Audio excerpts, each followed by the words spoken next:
el doctor lo dijo, mi nombre es Luis Canchila Ricardo, soy residente de Medicina Crítica y Cuidados Intensivos de la Universidad de Manizales.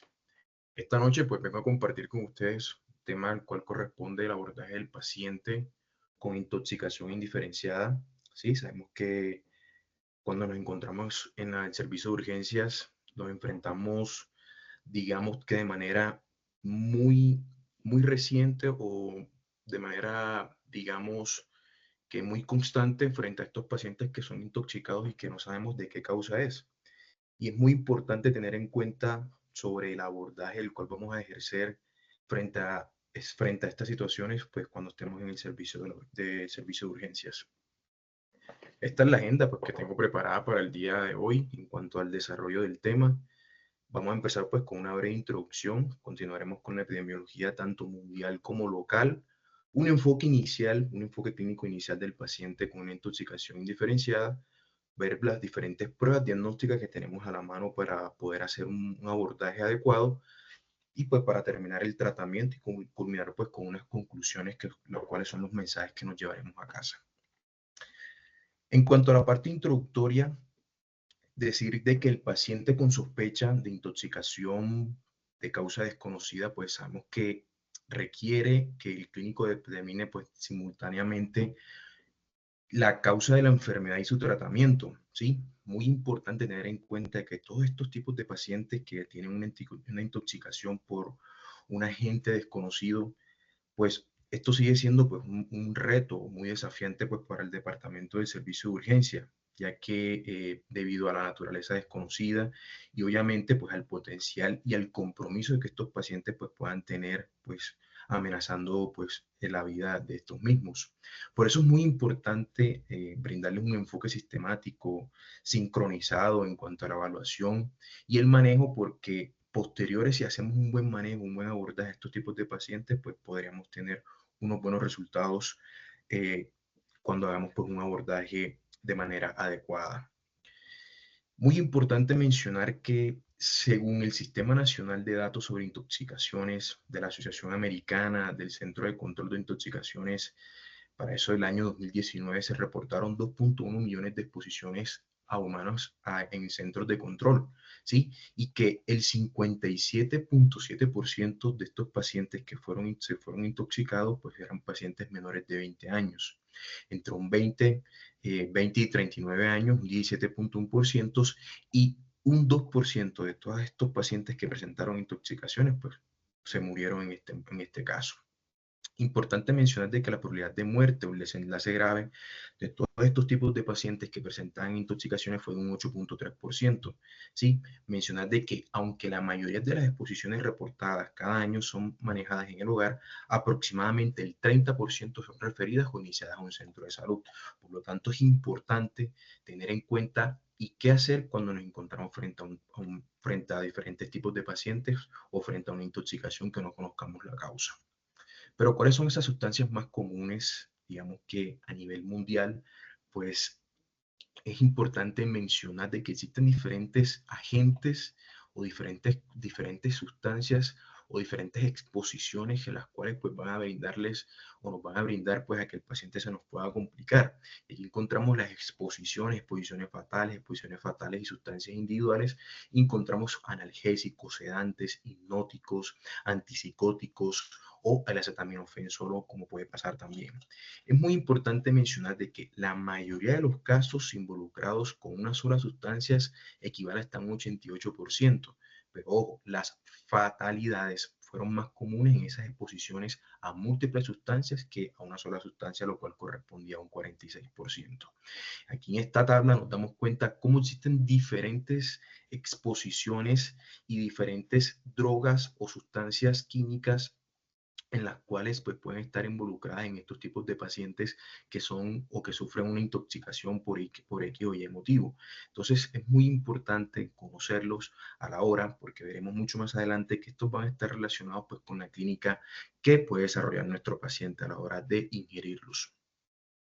En cuanto a la epidemiología en Colombia, este es un reporte pues, basado en el primer semestre del año 2023, ¿sí? Nos damos cuenta en la primera figura, en la figura número 1, donde nos muestran el número de años, sí, desde el año 2014 hasta el año 2023 y la incidencia por cada 100.000 habitantes. Y si nos damos cuenta, viendo la línea gris, que es el total de intoxicaciones, miren cómo vienen en ascenso en los últimos años, ¿sí? Lo cual es algo muy preocupante, pues, y lo cual pues debemos abordarlo y es un tema pues de gran relevancia.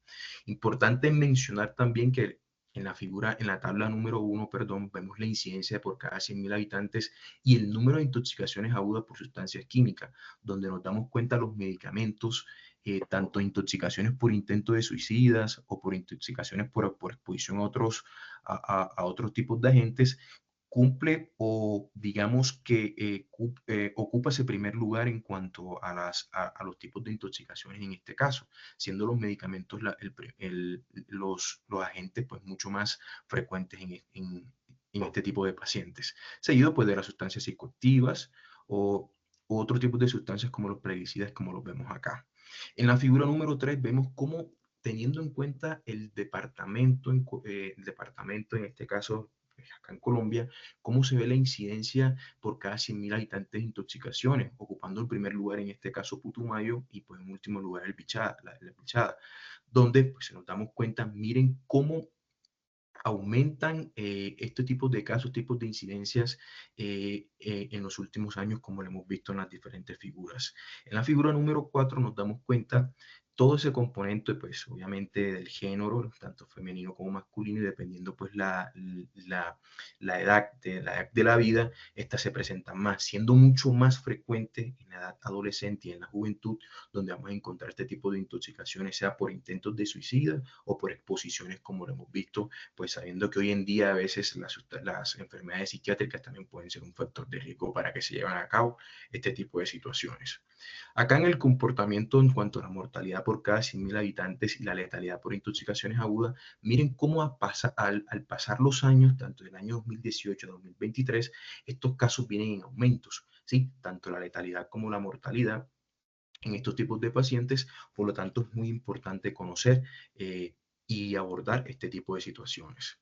En cuanto, en cuanto a esta figura, pues que la encontré en el anexo número 2 de este boletín, me llamó mucho la atención, donde muestran una gráfica en tendencia teniendo en cuenta pues cada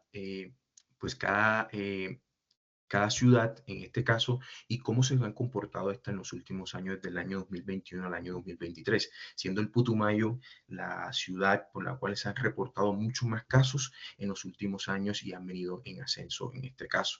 Encontrando Caldas también, que como es nuestra ciudad, nuestro departamento, pues también viene en ascenso en los últimos años. Entonces es muy importante conocer este tipo de patologías y qué hacer frente a un paciente cuando nos llega el servicio de urgencia por una intoxicación que no conozcamos eh, su etiología o su origen. Entonces, y ahora sí entrando en razón o un poco más de lleno en cuanto al tema del enfoque del paciente, el enfoque clínico inicial en los pacientes con intoxicación de origen diferenciada, principalmente lo que debemos hacer primero es la estabilización inicial. ¿Sí? Digamos que en la medicina de emergencia es importante realizar el ABC en estos pacientes ¿sí? Sobre la vía aérea, la respiración y la circulación, o sea, siendo este pues el manejo, digamos que un manejo central en estos tipos de pacientes que no conozcamos la causa o en este caso pues la sustancia en la cual pues esta se va implicada. Es muy importante tener en cuenta que durante la evaluación de la vía aérea y la respiración debemos ser muy cuidadosos, prestar atención a todas las estructuras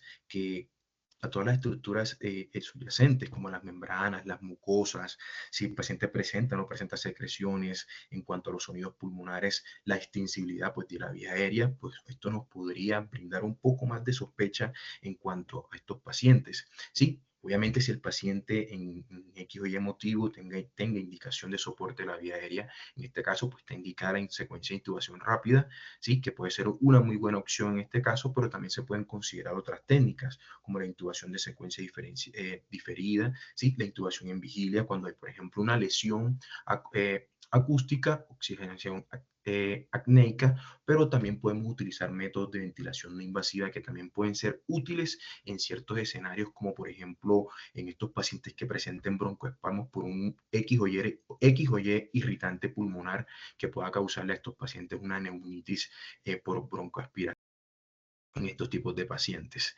Importante mencionar que en esa ventilación mecánica, perdón, esa ventilación mecánica no invasiva, podemos incluir la cánula nasal de alta velocidad, ¿sí? Como lo vemos, la ventilación con presión positiva, que puede ser BiPAP, un CPAP, ¿sí? Y en estos pacientes, y una vez pues nuestro paciente le aseguremos la vía aérea, ¿sí? Digamos que nuestro paciente requiere una intubación urotraqueal, pues obviamente vamos a ajustar el ventilador dependiendo, pues en este caso, la toxicidad a nivel pulmonar, si el paciente presenta o no presenta edema pulmonar, si presenta o no presenta síndrome de dificultad respiratoria agudo, en lo cual pues obviamente vamos a direccionar en cuanto a la mecánica respiratoria, mecánica ventilatoria en estos pacientes.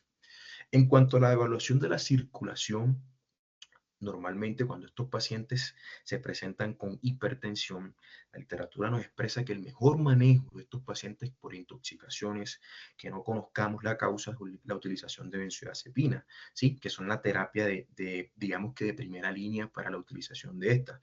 Ya luego que tengamos pues un manejo de esta situación, pues obviamente evaluar qué tipo de tratamiento antihipertensivo, obviamente individualizando al paciente, nos podría favorecer en el uso del mismo. ¿Sí? Como por ejemplo, hay que evitar los betabloqueadores beta en la intoxicación, por ejemplo, aguda por cocaína, porque lo que haríamos sería empeorar el cuadro. Por otro lado, si nuestro paciente presenta una hipotensión, ¿sí? Debemos siempre reanimar con líquidos, si requiere o no requiere un inotrópico, un vasopresor. Sabemos que son todas esas terapias de primera línea o de las terapias de elección.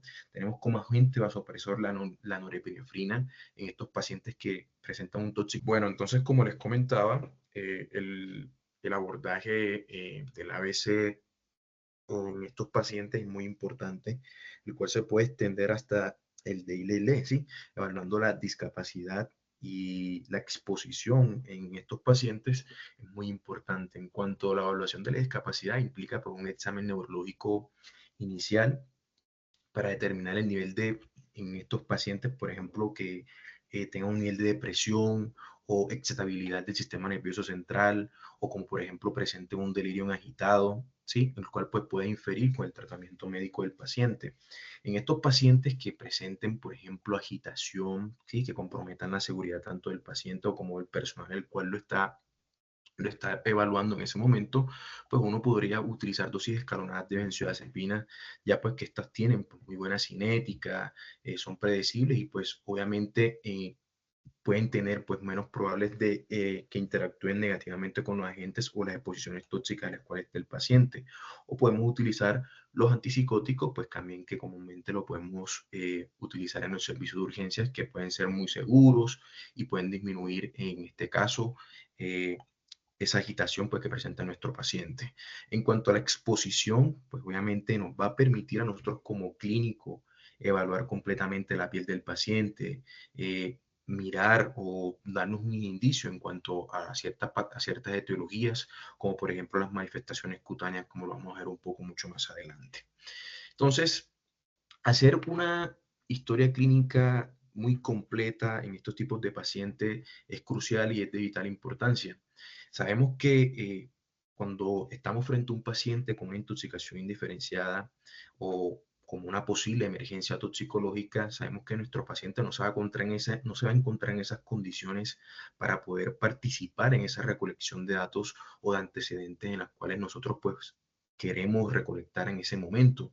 Entonces, por lo tanto, es muy importante o es crucial obtener información colateral, sea de una persona que presenció el evento, sea de un familiar, de un amigo, etcétera, o la persona pues que se haya presentado o que haya sido testigo en ese momento. Es muy importante conocer la información en la escena, ¿sí? Preguntar las sustancias presentes, información de cualquier material que se haya recopilado en ese momento, como por ejemplo los frascos de pastillas, botellas con productos químicos, entre otras. Es importante conocer la ruta potencial de la exposición, el número de víctimas que estuvieron presentes y frente a una situación de escena, pues, por ejemplo, el espacio interior y exterior, evaluar siempre si el sitio de residencia o si no fue de residencia y pues como puse en la diapositiva, ejercer unas preguntas que las cuales sean muy dirigidas para tratar de armar o abordar o tener una muy buena información, lo cual nos haga pensar sobre qué posible sustancia podríamos estar presente a estos tipos de pacientes que no conocemos con qué se intoxicaron. En cuanto a los signos vitales, en las emergencias toxicológicas es fundamental en la estabilización inicial del paciente y en el diagnóstico diferencial de los pacientes intoxicados en urgencias. Sabemos que el conjunto completo de los signos vitales, sabemos que incluyen lo que es la temperatura, la frecuencia, la presión arterial, la frecuencia respiratoria, la saturación de oxígeno y la glucosa en sangre, nos van a brindar y nos van a indicar o nos van a dar una mejor sospecha en cuanto a qué estaremos frente a los pacientes. ¿Sí? Importante mencionar de que frente a una hipertermia severa, ¿sí? Nos podemos estar, suele indicar o una causa tóxica o ambiental más que una causa infecciosa en este caso. ¿Sí? Por ejemplo, la saturación de oxígeno falsa, pues también puede ser aparecer normal en ciertas intoxicaciones, en este caso, o intoxicaciones por sedantes o hipnóticos que sabemos que son caracterizadas por la depresión del sistema nervioso central. Pero teniendo una alteración en los diferentes signos vitales, como por ejemplo la bradicardia, la taquicardia, vamos a estar frente a diferentes, digamos que sustancias o agentes que nos pueden causar este tipo de situaciones, como por ejemplo en la bradicardia, muy relacionado con los betabloqueadores, los opioides, la digoxina o unos hipnóticos sedantes, que muy contrario a lo que sucede en la taquicardia, que están los anticolinérgicos, los antipsicóticos, como los vemos en la diapositiva. Al igual pasa con la hipotensión, la hipertensión, que van a estar relacionadas con diferentes sustancias las cuales nos van a indicar esto. Por ejemplo, la hipotensión están los opioides, ¿sí? Encontramos los inhibidores de la acetilcolinesterosa, ¿sí? Encontramos también los nitratos, hipertensión, pacientes que son intoxicados por cocaína, anfetaminas, ketamina, el plomo, entre otras, al igual que la hipotermia, la hipertermia y la bradipnea y la taquipnea, como suele suceder en estos pacientes también. ¿Sí? Es muy importante, pues, a la hora también tener en cuenta la realización de un examen físico de manera exhaustiva, ¿sí?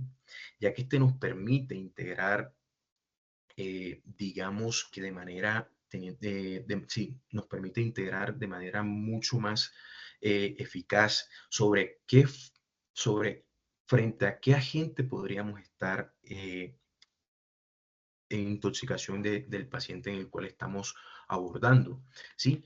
Y es muy importante tener en cuenta sobre las posibles etiologías tóxicas y tener en cuenta algunos aspectos que incluyen el diámetro pupilar, ¿sí? Si el paciente no presenta nistagmo, las membranas de las mucosas, la humedad, el color de la piel es muy importante, el estado mental del paciente, evaluar siempre el tono muscular del paciente, desde el nivel neurológico, evaluar siempre los reflejos, si presenta o no presenta clonus, los ruidos intestinales y evaluar pues también si presenta o no presenta una vejiga distendida. Y esto es muy importante tenerlo en cuenta, tanto con los signos vitales, porque veremos mucho más adelante que teniendo en cuenta solamente los signos vitales de los pacientes, podríamos clasificarnos y mirar sobre qué posible agente podríamos estar enfrente.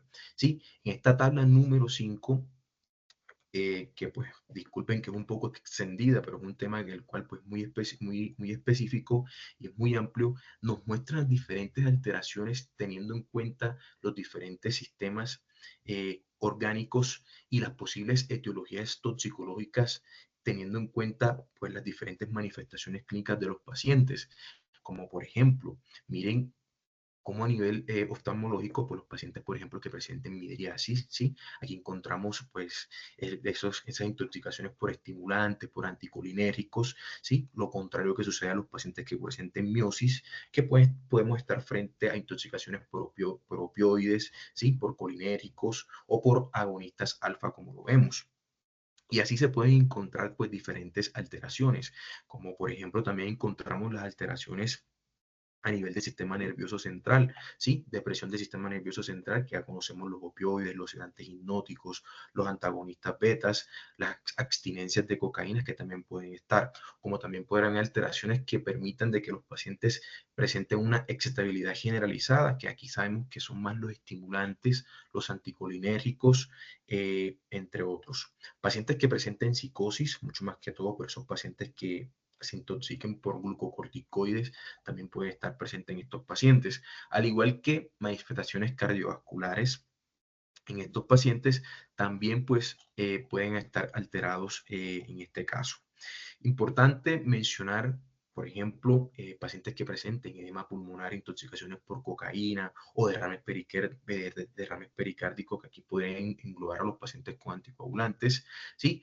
Al igual pues que otras posibles causas. Encontramos también compromisos gastrointestinales y compromisos genitourinarios. Pero aquí quiero llegar en cuanto a mostrarles este tipo de alteraciones a nivel del examen físico, signos vitales, a, a esto, a los toxidromes, ¿sí? Que sabemos que debemos recordar que la palabra toxidromes proviene de la palabra tóxico y síndrome, que digamos que se utilizan para describir tanto los signos y síntomas que típicamente pues, podemos ver expresados en los pacientes que tengan una exposición a una clase particular de agentes tóxicos.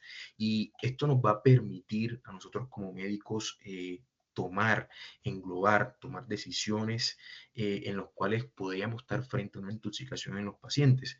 Y aquí les quiero mostrar en estas tablas los diferentes síndromes o toxidromes con los cuales podemos estar presentes teniendo en cuenta los signos vitales de los pacientes y realizando un buen examen físico que incluya la evaluación de la piel, ¿sí? La evaluación de las pupilas, ¿sí? El peristaltismo, el sudor y el estado mental del paciente. Y aquí encontramos diferentes toxidromes como adrenérgico, cero serotadrenérgico, el anticolinérgico, el colinérgico, los opioides y los sedantes, donde si vamos a tener en cuenta a la hora de evaluar nuestro paciente y tengamos alguna característica que sea específicamente del mismo, podríamos clasificarlo y tomar decisiones las cuales pues van a ser favorables para nuestro paciente, que no tengamos una causa conocida hasta este punto. Y pues evitar de que se presenten las complicaciones que son las que de pronto no queremos llegar o de pronto o pues los pacientes pues se puedan fallecer en este caso.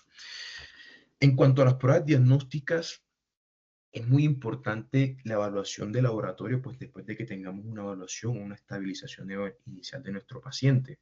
Una evaluación de laboratorio que sea enfocada, ¿sí? Que nos pueda ofrecer pistas importantes sobre la etiología de la enfermedad, ¿sí? En este caso, es muy importante la toma de la glucosa que se debe tomar inicialmente pues a la hora de que nuestro paciente nos llegue al servicio de urgencias y pues posteriormente una fase pues digamos de evaluación incluir también la toma de electrolitos, gases arteriales, la coximetría pues también para evaluar la presencia o no de intoxicación por monóxido de sí, monóxido de hidrógeno en este caso, y la evaluación de la brecha iónica, que es muy importante para evaluar si nuestro paciente también presenta o no presenta acidosis metabólica con una brecha iónica aumentada, que también nos podría indicar sobre qué podríamos estar presente. Recordad de que la brecha iónica, el valor normal va de 8 a 16 mil equivalentes por litros, y en esta imagen, pues, importante mencionar de que existen causas, ¿sí? Toxicológicas de acidosis con un anion GAT elevado, que podríamos clasificarlos con niveles altos de lactato o no, que también les voy a mostrar unas tablas mucho más adelante, teniendo en cuenta estos tipos de exámenes que los podemos tener a la mano cuando nos llegue el paciente al servicio de urgencia. Existe un error común, ¿sí? Que son las pruebas de abuso de sustancias, ¿sí? Normalmente cuando hacemos esa evaluación del paciente por una intoxicación indiferenciada o desconocida, es la dependencia excesiva que a veces tenemos por las pruebas de drogas en orina, ¿sí? Que a menudo pues nosotros las podemos o la denominamos como pruebas de abuso de sustancias. Sabemos que estas técnicas son técnicas de inmunoensayos, ¿sí? para varias drogas. Aquí incluimos lo que son los opioides, las benzodiazepinas, las anfetaminas, las cocaínas y hasta el cannabis en algunos casos. Pero ojo, al momento de evaluar este tipo de pruebas, sí, estas pruebas pues, pueden presentar con mucha frecuencia tanto falsos positivos como falsos negativos. Y a veces pues no nos puede brindar una información o una respuesta en la cual pues no logramos obtener o que no logremos obtener pues mediante la historia clínica que hicimos previamente y el examen físico que debemos hacer, que me parece que es la parte mucho más importante a la hora de evaluar a estos pacientes. Obviamente, si tenemos sospecha de una intoxicación por monóxido de carbono, es muy importante la coximetría sanguínea, la medición de la carboxihemoglobina y la metahemoglobina, pues para mirar cómo se encuentran esos niveles de estas sustancias pues a nivel pues sanguíneo. Y en esta tabla pues les quiero mostrar los errores más comunes en el cribado de inmunoensayo en drogas pues tomadas en la orina, ¿sí? Y aquí encontramos pues errores potenciales como por ejemplo en el cannabis que pueden detectarse en días o en semanas después del uso, algunos falsos positivos pues debido a inferencia en estos casos, benzodiazepinas, es que en este caso pues detectan oxazepam, diazepam y no detectan pues agentes más nuevos como por ejemplo el lorazepam o el alprazolam o el clonazepam como puede suceder en algunos casos. Y así pues podemos encontrar errores comunes como en los barbitúricos, en las cocaínas, en los opiáceos, que también que sabemos que son sustancias muy comunes en nuestro medio. En cuanto a la medición cuantitativa de sustancias específicas como está indicado, pues como lo vemos acá en el cuadro, ¿sí? Podemos nosotros pues medir esas sustancias de manera empírica en concentraciones, digamos que sí, en concentraciones en nuestro paciente, ¿sí? Y aquí encontramos los diferentes valores de referencia teniendo en cuenta pues las drogas que posiblemente puedan estar relacionadas a estos pacientes, ¿sí? También podemos utilizar pruebas de metales pesados, pruebas avanzadas, mucho más específicas, en las cuales estemos sospechando de que nuestro paciente esté intoxicado con X o Y sustancia, en este caso, pues si lo tenemos a la mano en el servicio de urgencias. Entonces, muy importante eh, considerar, pues, por ejemplo, pruebas de metales pesados se consideran en casos de falla orgánica que no sean explicadas o signos de características de exposiciones a metales, como por ejemplo el plomo, el arsénico, como lo vemos en esta tabla. Sí, muy importante pues mencionarlas y conocerlas de que también existen esas mediciones cuantitativas y que también podemos acudir a ellas frente a nuestro paciente. Pero importante mencionar este examen, que es un examen, digamos que lo tenemos a la mano, un examen económico, que a veces se nos olvida a la hora de abordar al paciente con intoxicación, y que este examen, al ser muy económico, muy accesible, nos brinda una información muy valiosa frente a este tipo de paciente, ya que nos podría hacer sospechar, teniendo en cuenta las alteraciones en el electrocardiograma, sobre qué posible sustancia podríamos estar al frente de estos pacientes que están intoxicados por causa indiferenciada. ¿Sí? Pero es muy importante que a la hora de identificar las diferentes manifestaciones de toxicidad en las cuales eh, se ven implicadas en nuestro paciente, es muy importante pues conocerlos con los aspectos básicos en cuanto a los procesos de despolarización y repolarización en el miocardiocito. ¿Sí? Aquí vemos pues el flujo rápido de interacciones de diferentes iones, tanto que ingresan o salen de la célula miocárdica, que obviamente originan la despolarización normal, ¿sí? O cuando este flujo sobrepasa el flujo del potasio que va hacia el exterior y sabemos que se hace repolarización miocárdica, ¿sí? Y muy importante conocer las fases del potencial de acción cardíaco, ya que sabemos que estas son las fases que van a estar implicadas en cuanto a las intoxicaciones por X o Y sustancias que puedan alterar fisiológicamente cómo se dé esta fase de potencial de acción cardíaco, que pues no voy a hacer mucho énfasis en él, pero sí conocer qué sucede en esto.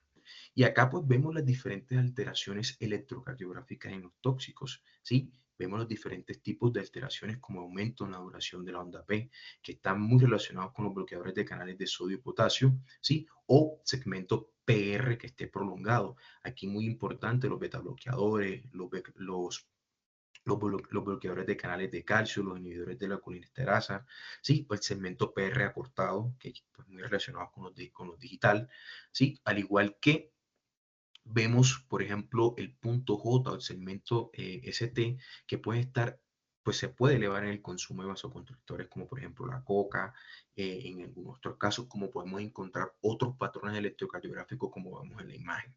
Pero ojo, la medición del QT, en este caso el QT corregido, es primordial en estos pacientes, ya que estos pueden también estar alterados, sí, lo cual nos va a indicar de que hay una alteración a nivel ventricular, y esto pues nos debe alarmar mucho en nuestro paciente. Conocer de que el valor normal, una persona adulta, sea menor de 440 milisegundos en estos pacientes, ¿sí? Y muy importante y alarmando cuando estos QT corregidos sean mayores a 450 milisegundos, hablando en hombres, y en mujeres cuando son mayores a 470 milisegundos, que también nos pueden indicar. Pero van a existir diferentes manifestaciones electrocardiográficas más comunes en las intoxicaciones. Y aquí encontramos intoxicación por antipsicóticos, ¿sí? Que las manifestaciones más comunes son la taquicardia sinusal, la taquicardia ventricular polimórfica, la prolongación del QT con ensanchamiento del QRS, que sabemos que son mecanismos pues, del bloqueo alfa 1 y efectos anticolinérgicos. Al igual que vamos a encontrar intoxicaciones por órganos fosforados, que sabemos que también son muy comunes en nuestro medio, encontrando manifestaciones como la bradicardia sinusal, el bloqueo auriculoventricular, retraso en la conducción interventricular o ritmos idioventriculares con los cuales nos pueden hacer pensar de que estamos frente a una intoxicación. Mecanismo, pues hay un bloqueo de todos los canales de potasio, afectando pues todas esas fases, principalmente esa fase MZ, que es muy primordial para que se dé ese potencial de acción a nivel pues, del miocardiocito, perdón. Al igual que intoxicaciones por litio, cocaína, el etanol, vamos a encontrar diferentes alteraciones como lo vemos en la diapositiva, y podemos hacer sospechar que estamos frente a este tipo de etiología, de este tipo de sustancia. En esta diapositiva, pues no quiero hacer nuevamente repetir lo que acabo de decir, pero sí quiero mostrarles cómo los trazados electrocardiográficos pueden cambiar frente a diferentes intoxicaciones, teniendo en cuenta el agente el cual lo esté causando. ¿Sí? Vemos, por ejemplo, alteraciones en el QRS, en el QT, en el segmento ST, ¿sí? En las ondas T picudas o arritmias que se puedan presentar. En este caso, hasta las torsiones de Point, que también pueden verse implicadas o afectadas cuando hay una afectación o alguna intoxicación, en este caso, por ejemplo, por algún digital que pueda estar afectando a nuestro paciente. Entonces, es muy importante siempre mandar a nuestros pacientes un electrocardiograma para poder evaluar y descartar pues diferentes sustancias las cuales esté causando la intoxicación de nuestro paciente. Muy importante mencionar también la toma de gases arteriales, ¿sí? Ante un paciente intoxicado es importante la medición de los gases arteriales para ver qué alteración ácido-base estamos frente. Y pues así poder identificar la causa ácido-base y poder brindar un mejor abordaje o sospecha clínica sobre qué estamos al frente. Y esta tabla pues nos muestra los diferentes hallazgos correlacionándolos pues con los hallazgos electrocardiográficos, las alteraciones electrolíticas. Encontramos pues hallazgos de electrocardiogramas pues con ondas T aplanadas, con apariciones de ondas U, depresión del segmento C3, prolongación del QT frente a una hipocalcemia, como también podemos estar frente a una sustancia implicada como los diuréticos, los órganos fosforados o el paraquat, que sabemos que vemos múltiples causas en nuestro medio que también podemos estar frente. Y pues como les dije, la toma de los gases arteriales es muy importante pues para la medición, en este caso del pH, pues si estamos frente a una acidosis o una alcalosis en este caso.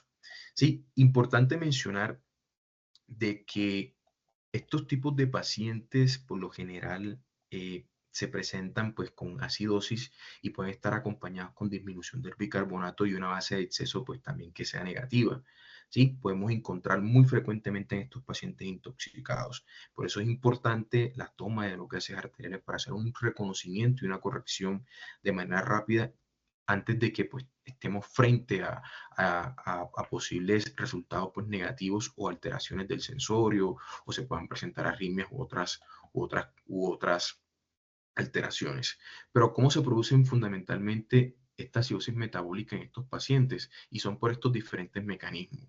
Uno, pues hay una compensación de la alcalosis respiratoria que puede pasar, ¿sí? Un aumento en la producción del ácido, bien sea pues porque se trata de una sustancia ácida o se generen metabolitos ácidos o cetoácidos. Tres, por alteraciones en la eliminación de ácido, ¿sí?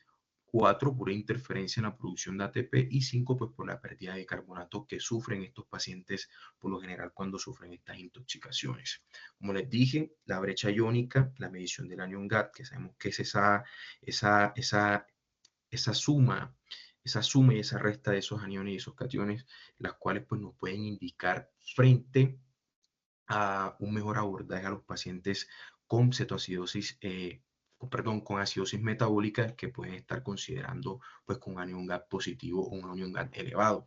Y aquí encontramos una mnemotecnia pues que encontré que me pareció pues muy interesante, que es las diferentes sustancias que pueden causar la alteración o la elevación del anion GAT, ¿sí? Y encontramos esta mnemotecnia, pues con las diferentes letras que sabemos que la C es cianuro, la A es cetoacidosis alcohólica, la T es tolueno, la 4 es metanol, metformina, así como lo vemos en diferentes, teniendo en cuenta pues las letras, pues diferentes sustancias que pueden estar implicadas en cuanto a la elevación del anion GAT. En cuanto a la acidosis láctica, perdón, sabemos que pues, sabiendo que una causa de acidosis en el paciente intoxicado es la acidosis láctica, pues es muy importante recordar pues cómo se da todo ese metabolismo, cómo se da todo ese influenciado, ese redox en la célula, ¿sí? Vemos pues cómo se da mediante la lactato deshidrogenasa esa conversión de piruvato a lactato y cómo se da digamos que esa reducción del NAC-H a NAC normal, ¿sí? Y sabemos que existen mecanismos fundamentales que implican el exceso de lactato en la sangre y en esas detallamos pues las tres principales. Uno, que es el incremento de la producción del piruvato, que eso por ejemplo podemos encontrar una alcalosis respiratoria o intoxicaciones por salicilatos. Dos, alteración en el estado del redox, en la acumulación del NADH, ¿sí? Que eso se ve mucho alterado en la conversión del piruvato a lactato, que puede estar muy implicado en los pacientes con intoxicaciones por monóxido de carbono, cianuro. Y tres, las alteraciones en la utilización del lactato. Esos pacientes que presenten falla hepática, alcoholismo u otra patología. Importante mencionar de que algunas sustancias pueden estar asociadas a trastornos ácido-bases, como lo vemos en la imagen. Aquí está el trastorno de acidosis metabólica, las sustancias más asociadas son el salicilato, eh, otros tóxicos como el metanol, y importante mencionar de que teniendo en cuenta el tipo de acidosis láctica, sea tipo A, tipo B, que esté relacionado con hipoxemia o no hipoxemia, importante tener en cuenta las diferentes sustancias que pueden estar implicadas en cuanto a la aparición de la misma. Y así vamos a encontrar diferentes estados ácido-bases que pueden estar relacionados teniendo en cuenta la sustancia, como la acidosis asociada a la acetona, ¿sí? Como lo vemos acá en la diapositiva, el ácido valproico, los salicilatos, como los dije anteriormente, o la alcalosis metabólica, que sabemos que tiene que tener unos criterios con un pH mayor a 4.45, elevación del bicarbonato o un exceso de base positiva, como lo vemos. Y acá pues vemos los diferentes mecanismos posibles por los cuales estos se puedan brindar y sustancias las cuales pueden estar comprometidas con las mismas. En cuanto a la acidosis y la alcalosis respiratoria en intoxicaciones, sí, aquí muestro los diferentes trastornos, los diferentes criterios diagnósticos, pues que no vale la pena nuevamente repetirlos, pero importante mencionar cuáles son las causas tóxicas asociadas que pueden estar causando ese trastorno ácido-base. Y encontramos en la acidosis respiratoria los barbitúricos, los opioides, los antidepresivos, sustancias sedantes, y en la alcalosis respiratoria, los salicilatos, como lo dije anteriormente. En este caso, el paraquat, que sabemos que estos pacientes, pues por lo general no les va de manera muy bien en cuanto a la evolución, por todo el compromiso pulmonar que estos presentan. Pero también podemos apoyarnos en imágenes, ¿sí? Y traigo a colación, pues aquí en este caso, que sabemos que lo utilizamos hoy en día de manera diaria, rutinaria, el uso de la ecografía en el pie, en el pie del paciente en cuanto a la utilización del foco en estos pacientes. Ha sido estudiada pues muy poco, pero pues nos puede brindar una visualización de píldoras en el estómago, pues un poco muy tedioso a la hora de la evaluación, pero nos podría ayudar a la hora del abordaje o a la toma de decisiones de pronto en el estado hemodinámico de nuestro paciente. Al igual que la realización de radiografías simples, al igual que la realización de tomografía computarizada en estos pacientes, también para la identificación de algunas sustancias que nos estén llevando a que nuestro paciente esté intoxicado, o la realización de resonancia magnética que también podríamos ayudarnos pues, para la hora de el abordaje de nuestro paciente. Pero existen unas consideraciones que ameritan, pues obviamente algunas indicaciones para llevar a nuestro paciente a la unidad de cuidados intensivos. Y aquí las traigo a colaciones, principalmente si el paciente está convulsionando, ¿sí? Obviamente que tenga una escala de Glaxo menor a 12 puntos, intubación de la emergencia, ¿sí? Nuestro paciente, después de hacerle toda la estabilización inicial de nuestro paciente, falla respiratoria, edema pulmonar inducido pues, por droga en este caso, o toxinas, una presión sistólica menor a 80, que presenta algún grado de bloqueo auriculoventricular de segundo o tercer grado, una hipocalemia secundaria a esa intoxicación, en este caso, pues dijatílica, en este caso, una acidosis metabólica de difícil manejo, o si paciente requiere o no requiere una descontaminación, una diálisis de emergencia, como vamos a ver ahora en el tratamiento. Entonces, ya después que hayamos evaluado a nuestro paciente, de que nos llegue a la unidad de cuidado, perdón, de que nos llegue a nuestro servicio de urgencia, que hagamos una buena evaluación, un buen abordaje inicial, que estabilicemos a nuestro paciente, que nos apoyemos en las diferentes pruebas diagnósticas para poder así tener una alta sospecha en cuanto a qué sustancia está produciendo nuestra intoxicación, pues haremos un abordaje para el tratamiento del mismo. ¿Y en qué consiste el abordaje en estos pacientes? Uno, la atención de soporte. Dos, la descontaminación. Tres, muy importante el uso de antídotos cuando ya conocemos la sustancia el cual estamos frente. Y cuatro, la eliminación corporal y extracorpórea, como vamos a ver que existen diferentes formas para tratar de eliminar esta sustancia corporal en nuestro paciente que lo esté llevando a eso. En cuanto a la atención de soporte, digamos que es la piedra angular de todas las opciones del manejo del paciente intoxicado, ¿sí?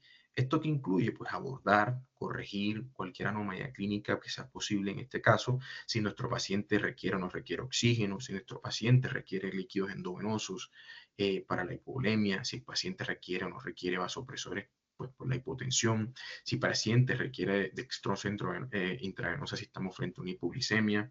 En estos pacientes es muy esencial en cuanto a la dirigir a la atención de soporte y mientras esclarecemos el diagnóstico y hacemos pues unas consideraciones mucho más dirigidas a nuestros pacientes.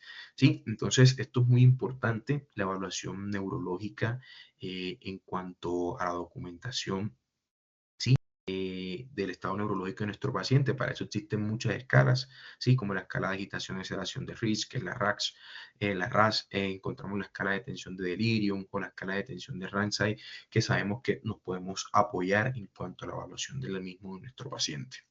Y vamos a llegar a la parte de la descontaminación, ¿sí? Que digamos que es un proceso, pues, digamos que de vital manejo o un pilar también muy importante, ya que la descontaminación, ya sea externa o sea interna, puede prevenir la absorción y el daño resultante si se realiza de manera oportuna en nuestro paciente, ¿sí? Es muy importante una vez de que estos pacientes pues, hayan sido expuestos a los tóxicos o materiales peligrosos, someterse a una descontaminación teniendo en cuenta por los diferentes métodos. Y aquí incluimos lo que es la eliminación de la ropa contaminada, ¿sí? Muy importante la irrigación pues abundante puede eliminar y diluir las toxinas antes de que se absorban a través de la piel. En estos pacientes, soluciones a base de agua que generalmente son adecuadas para la mayoría de exposiciones. En este caso, exposiciones oculares, ¿sí? También deben ser irrigadas de manera inmediata. Evitar esa penetración en los tejidos delicados, en estos casos. Si el paciente pues presenta alertas de contacto, es importante retirarlos antes del procedimiento porque esto pues obviamente podría alterar todo esto. Al igual que vamos a encontrar pues también los lavados orogástricos, que eso ya está muy debatido, hoy en día pues es muy importante para tratar de recuperar todo ese contenido tóxico en cuanto a la actividad gástrica antes de que ésta sea absorbida. Y pues las indicaciones que para que se lleve a cabo todo este lavado orogástrico es que se debe realizar en la primera hora de la intoxicación. Sí, en estos casos, excepto en aquellas sustancias pues con efectos anticolinéricos, donde se puedan utilizar incluso hasta 2 horas después de la ingesta de estos tóxicos. Para los lavados orogástricos, importante mencionar de que hay unas indicaciones y unas contraindicaciones las cuales debemos tener presente como clínicos a la hora de la utilización. ¿Sí? Al igual que el carbón activado, sabemos que el carbón activado es muy importante, pues este disminuye la absorción y la circulación enterohepática de algunos ciertos tóxicos, obviamente ejerciendo su acción en el tracto gastrointestinal. Normalmente sabemos que este se utiliza pues con la primera hora después de la intoxicación con una dosis de un gramo kilo de peso, pues en una solución de al 20-25% pues, por cada gramo de carbón activado. Existen también unas indicaciones y unas contraindicaciones para llevar a cabo este manejo pues con esta sustancia. En cuanto a la irrigación intestinal total, pues dicen que podemos administrar polietilenglicol como una solución de capacidad osmótica para tratar de eliminar, ¿sí? Para tratar de barrer todo ese contenido intestinal y tratar, pues obviamente, evitar de que se dé esa absorción también de estas sustancias. En cuanto a los catárticos, ya eso actualmente no se recomienda el uso rutinario de estos catárticos, ¿sí? En caso de que, obviamente, utilicemos dosis repetidas de carbón activado en estos pacientes. Y en cuanto a la cirugía y la endoscopia, está indicado, pues, en los pacientes que digamos que pues presentan intoxicaciones por sustancias ilícitas como cocaína, heroína, o que tengan signos clínicos de ruptura o obstrucción gastrointestinal que obviamente pues nos haga pues llevar a nuestro paciente a una cirugía o un proceso endoscópico si lo requiere. En cuanto a los antídotos, es muy importante pues frente a muchos tipos de intoxicaciones, cuando ya tratamos de identificar, cuando ya tenemos nuestro paciente estable, cuando ya tenemos todo esto, cuando conocemos las sustancias y logramos dar con ella, podemos utilizar este tipo de antídotos, ya que ellos pueden actuar mediante varios mecanismos. Uno, pues la inhibición competitiva del receptor objetivo, ¿sí? En este caso, dos, pues la unión al tóxico, ¿sí? Esto pues evita que el tóxico alcance los tejidos objetivos y obviamente se den esos efectos negativos frente al cuerpo. O tres, la reparación celular y la desintoxicación del metabolito. Cuatro, encontramos el desplazamiento del tóxico subjetivo. Cinco, bloqueo del metabolismo hacia los compuestos más tóxicos. Y les quise traer esta imagen, pues no voy a hacer mucho énfasis, pero sí les quiero mostrar sobre cuáles son los diferentes antídotos y que tenemos actualmente en el servicio de urgencia o que tenemos disponibles en Colombia, ¿sí? Y vamos a encontrar un sinnúmero pues, de antídotos teniendo en cuenta la indicación, la dosis, el mecanismo de acción cuando estemos frente a un paciente intoxicado de manera indiferenciada, pero que, ojo, pudimos dar pues con qué toxina o perdón, con qué sustancia se intoxicó. Al igual, pues, como ya les mencioné, la eliminación corporal, que está el carbón activado o la alcalinización urinaria, que sabemos que esto más que todo es como para incrementar la eliminación pues, a nivel de la orina, pero también existen diferentes métodos para tratar de eliminar de manera extracorpórea estas sustancias, como aquí encontramos la hemodiálisis, que digamos que es un método más efectivo para la eliminación rápida de tóxicos dializables, la hemoperfusión con carbón, también encontramos la transfusión de intercambio o encontramos la plasmaféresis como también puede suceder, o el terapia de reemplazo renal continuo que sabemos que también es utilizado en estos pacientes en cuanto, pues obviamente cuando hay más compromiso hemodinámico y pues no logren responder a los primeros manejos. Pero muy importante, les trae estas diapositivas, cuando nosotros sospechamos que estamos frente a una intoxicación de manera indiferenciada o cuando nos llega ese paciente al servicio de urgencia y pues no sabemos qué tiene, ¿sí? cuando vemos una historia clínica de un examen físico que no concuerda, ¿sí? Cuando el cuadro de este paciente es súbito o masivo, ¿sí? Cuando tiene antecedentes de contacto con tóxicos, cuando hay alteración de conciencia de causa desconocida, cuando tenemos una falla multisistémica de causa desconocida, quemaduras que no expliquemos, o que nuestro paciente esté convulsionando, o una miosis multiforme, o que el paciente pues, pueda presentar un aliento extraño, siempre sospechar que nuestro paciente puede estar intoxicado por X o Y sustancias. Y estos pues son unos puntos claves que quise traerles en cuanto a la atención, ¿sí? Siempre importante manejar la hipertermia severa, la hipertensión por intoxicación, ¿sí? Que sabemos que la indicación en este caso pues son las benzodiazepinas, que son un agente de primera línea, ¿sí? Tratamiento inicial del choque toxicológico, ¿sí? Brindarle todos los manejos de que nuestro paciente presente, si requiere ventilación mecánica invasiva, si no requiere ventilación mecánica no invasiva, si requiere vasopresores, si requiere traslado a la unidad de cuidados intensivos, y la utilización de las pruebas de detención de orinas, de drogas en orina, teniendo en cuenta que existen muchos falsos positivos, falsos negativos, y el lavado orogástrico en nuestros pacientes, que sabemos que los podemos utilizar en las primeras horas cuando estemos frente a un paciente de intoxicación de causa desconocida. Y ya pues para culminar, quise traer este algoritmo. Sé que es un poco tedioso en cuanto a la lectura, pero decirles de que existe un abordaje teniendo en cuenta todo lo que dije anteriormente para así poder llegar frente a una posible sustancia que esté causando la intoxicación de nuestro paciente y así pues obviamente poder tomar decisiones y tratamientos dirigidos a nuestro paciente.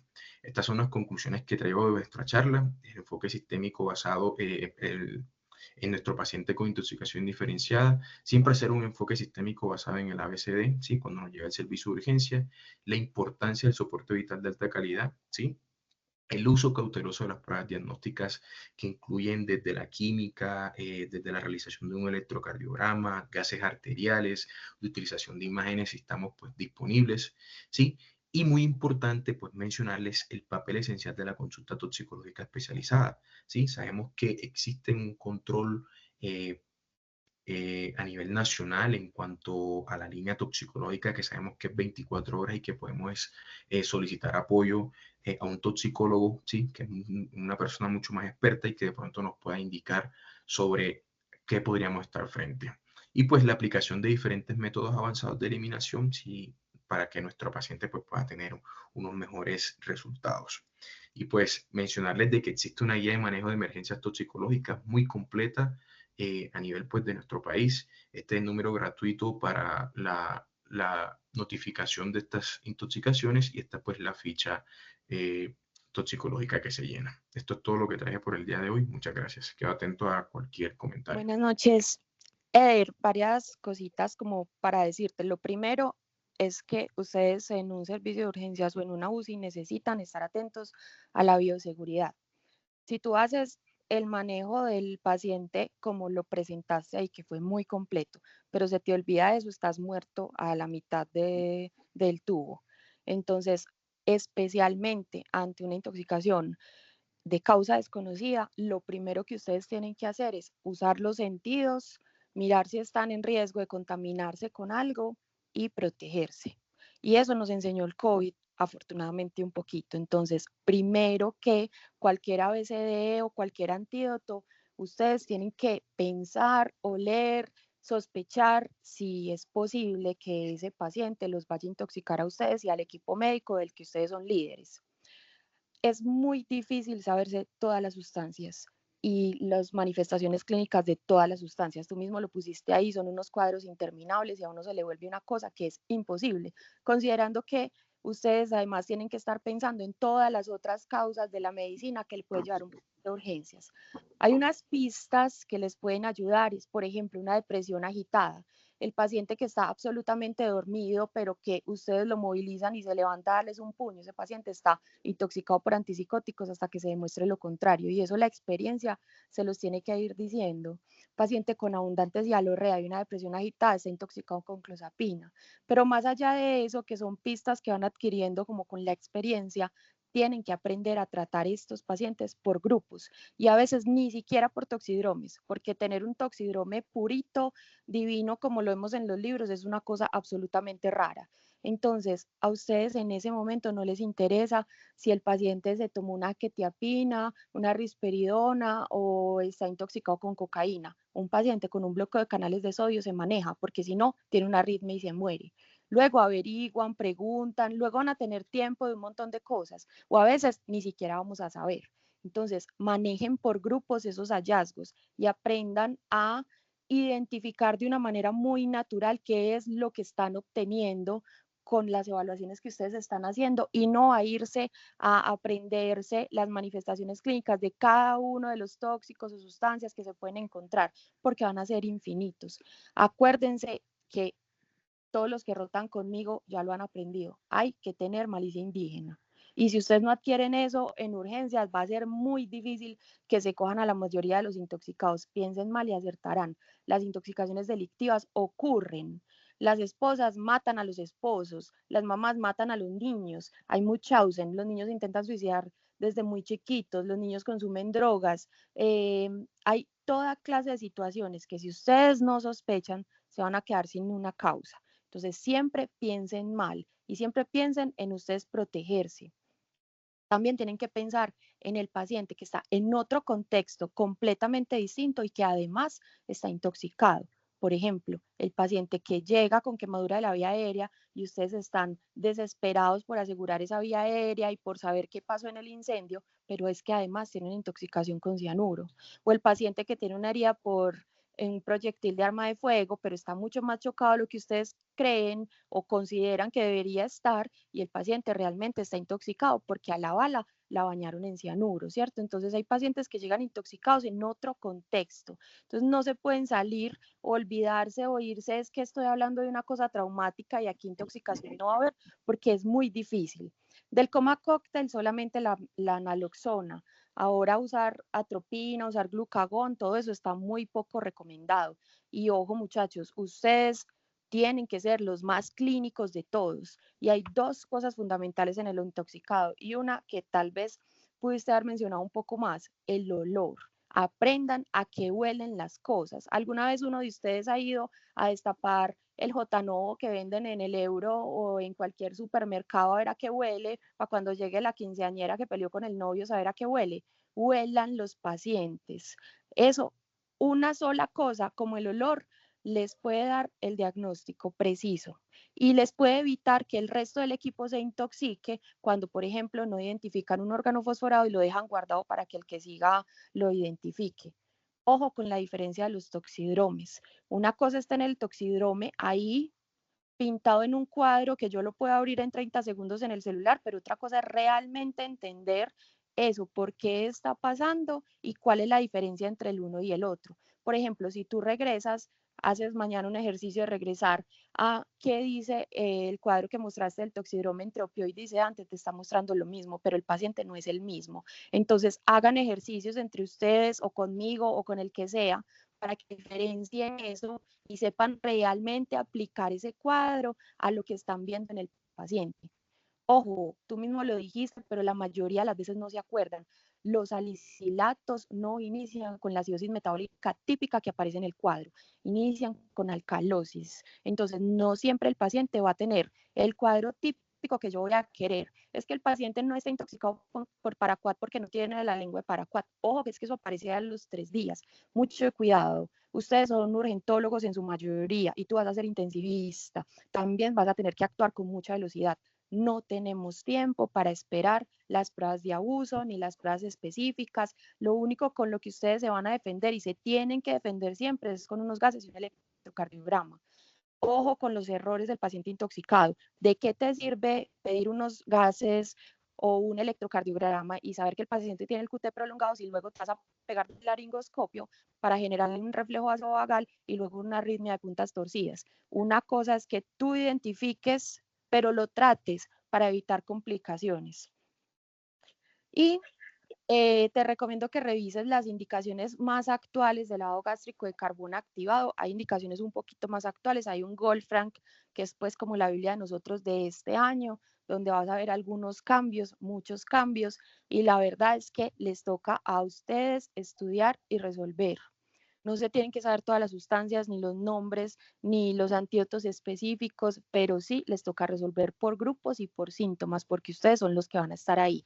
Ni siquiera nosotros que tenemos en el SAMBI o en cualquier otro nivel aquí en Medellín, varios toxicólogos, toxicólogos de llamado, mucho más rápido que la línea toxicológica, gente mucho más entrenada que en la línea toxicológica, tienen tiempo de llamarnos a ver qué es lo que está pasando. Entonces, ustedes son los que tienen que estar supremamente atentos a qué es lo que está pasando y estudiar.